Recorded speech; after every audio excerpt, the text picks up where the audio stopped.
Married a second time.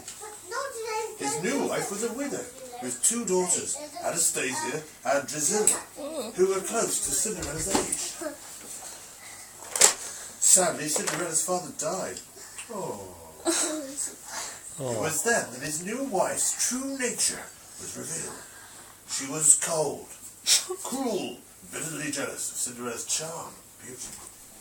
Completely at the mercy of her stepmother and spiteful stepsisters, Cinderella was forced to become a servant in her own home. But despite all this, Cinderella remained gentle and loving. Cinderella's only friends were the mice and birds who shared her tiny attic room. Each day she awoke, fresh from dreaming. She would sing to her friends about her hopes for the future and the dreams that she wished one day may come true.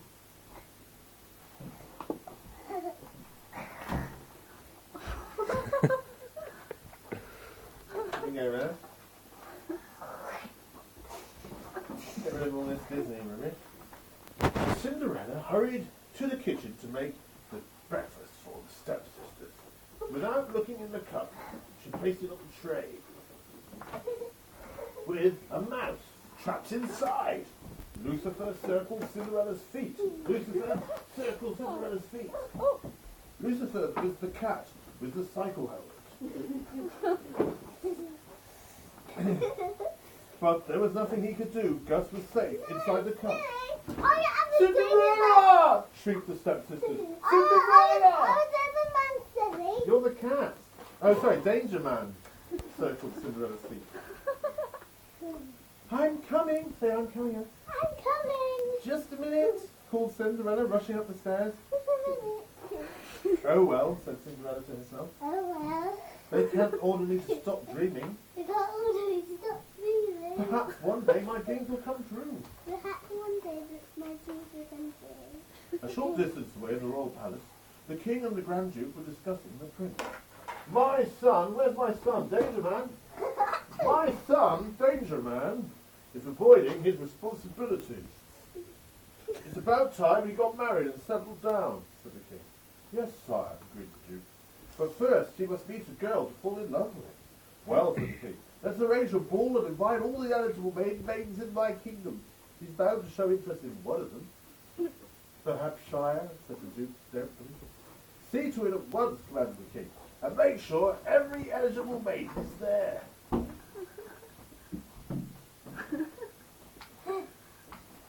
Let's get rid of all this Disney nonsense. Suddenly, the room behind Cinderella lit up, and she saw that she did have a dress to go to the ball in. More beautiful than she could ever have imagined it could be, with Drusilla's beads and Anastasia's sash and ribbons. Surprise! Cried the mice and the birds. Cinderella could hardly believe her eyes. Why, it's so wonderful. Why, it's so wonderful. How can I ever thank you? In no time at all, Cinderella slipped on her dress and ran down the stairs. Please wait for me, she called. I'm coming. Say, please wait for me, I'm coming. Please wait for me, I'm coming. But then the stepsisters saw her in the dress and stripped it off her and took it from her and took their beads back and their sashes and left her dress in tatters. She could only stand and stare and watch as her stepsisters and her mother left the ball. In tears, Cinderella ran across the courtyard to the garden. The mice and the other animals watched in silence as Cinderella flung herself on a bench and sobbed, "It's no use! I give up!" I give up! Buried in her tears, Cinderella didn't see a magic light swirl and grow bigger and slowly take form. There's nothing left to believe in. I just Nothing, my dear, asked the voice. Now, you don't really mean that. Startled, Cinderella looked up and saw a kind old lady in a blue cloak. Who are you? Who are you? She asked. Your fairy godmother, of course, replied the lady, and I couldn't be here if you had lost all your faith. Now dry your tears. You can't go to the ball looking like that. The ball? But I'm not going. The ball, but I'm not going. Of course you are. But we'll have to hurry because even miracles take a little time. Miracles? Asked Cinderella. Of course. Now fetch me a pumpkin. Cinderella got a pumpkin and some mice and stuff, and suddenly she had an elegant carriage with horses and a coachman. Even Danger Man was part of the coach. Oh, it's so beautiful, said Cinderella, as she suddenly had a beautiful ball gown on. As if by magic. You shall go to the ball, Cinderella. You shall go to the ball. Stuffy, stuffy. Quick, quick. Oh, what a beautiful dress Cinderella suddenly found herself in. And like all dreams, this one can't last forever, said her fairy godmother. At midnight, when the clock strikes 12, the spell will be broken and everything will be as it was before. I understand, said Cinderella. I understand. Thank you so much. It's more than I ever hoped for. Thank you so much. It's more than I ever hoped for. Cinderella climbed into the carriage and set off to the royal palace. The ball had already started when Cinderella arrived. With her heart full of joy and excitement, she climbed the elegant staircase that led to the ballroom. Inside the palace, the prince, otherwise known as Danger Man, was bowing to Anastasia and Drusilla. Glancing up, he suddenly caught sight. He suddenly caught sight of the most beautiful girl he'd ever seen. Danger Man, it's a beautiful girl. Entranced, he walked straight past the sisters and towards Cinderella. And he took her hand and led her to the dance floor. The king, who was watching from the balcony, was absolutely delighted.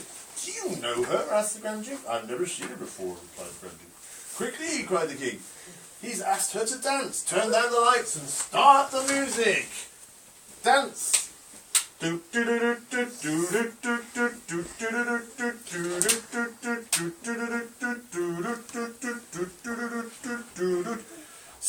found the love she'd been dreaming about. She was so happy with Danger Man bouncing on the sofa that she forgot all about the time. When they were alone in the starlight and Danger Man had finished bouncing on the sofa, the prince leaned down to kiss her, with his spike helmet gently touching her on the forehead. Suddenly, the clock began to chime. Bong! Bong! Bong! It's midnight, gasped Cinderella. It's midnight. I must go. I must go. Oh, wait, you can't go now, cried the prince. Or Danger Man. I must, she said, and she fled through the ballroom and down the palace steps. She didn't even stop, even when she lost one of her glass slippers. Which were quite difficult to lose. With the prince and the duke and all the palace guards in hot pursuit, Cinderella leapt inside her carriage, and the clock was still striking as the coach sped away. Bong! Bong! Then at the stroke of midnight, the running horses changed into mice, and Cinderella was left, dressed in rags, sitting on a pumpkin. I'm sorry, Cinderella, said her little friends. I forgot about everything. I forgot about every time. It was so wonderful. It was so wonderful. Cinderella walked home. Now, a bit more Disney nonsense. Right. Where's this bit? Well, the king had fallen asleep while the prince was dancing. He was still dreaming of a chubby grandson when the exhausted duke woke him up to tell him that the girl the prince had fallen in love with had disappeared. Where has she gone, Danger Man? All she left behind, said the duke, is this glass slipper. The prince is heartbroken. He swears he will marry no other girl but the one who fits his slipper.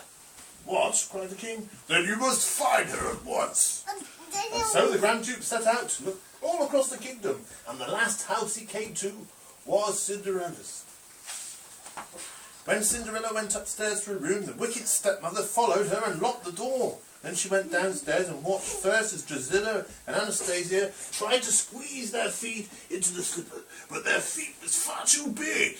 They wouldn't fit. almost. More Disney nonsense. And then the Grand Duke finally took the slipper from the unhappy sisters and walked to the front door. Suddenly Cinderella called from the top of the stairs, "Please wait, Your Grace." Please wait, Your Grace. "May I try on the slipper?" May I try the slipper? Her stepmother tried to block Cinderella's path. "Pay no attention to her. She's just a servant," she told the Duke. But he brushed her aside. "Madame," he said, "my orders are every maiden should try the slipper." But Cinderella's crafty stepmother tripped the footman and he fell, and the slipper fell to the floor and shattered. "Oh no! What will the king do?" cried the Duke in dismay. Cinderella reached into her pocket. "Perhaps this must help," she said. Perhaps this will help. "No, nothing will help," cried the Duke. "But you see, I have the other slipper." But you see, I've got the other slipper. Her stepsisters gasped, but the Duke was overjoyed. He fitted the slipper onto Cinderella's foot. Are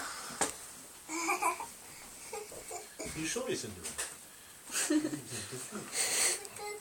it's got a buckle down there. Oh, Cinderella. Let's see if it fits.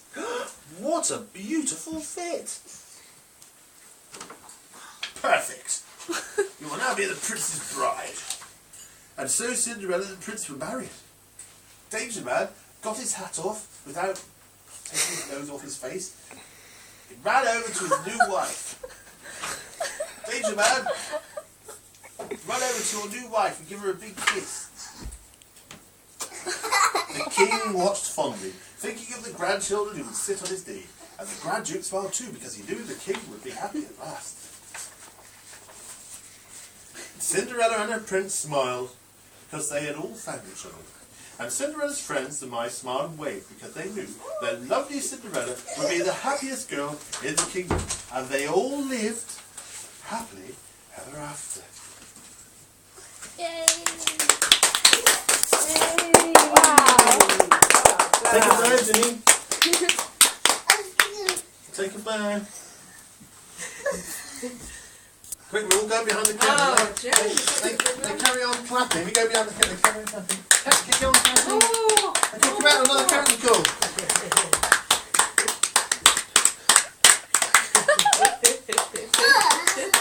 They're still clapping. Quick, behind the curtain. Okay, come out for another curtain. The last one now. Hooray! Cinderella!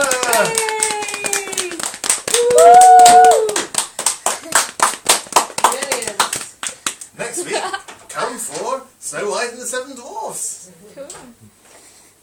Wow. Well done, Cinderella. That's good. Daddy, Yeah. no one will be after tea. Oh, I don't know about that.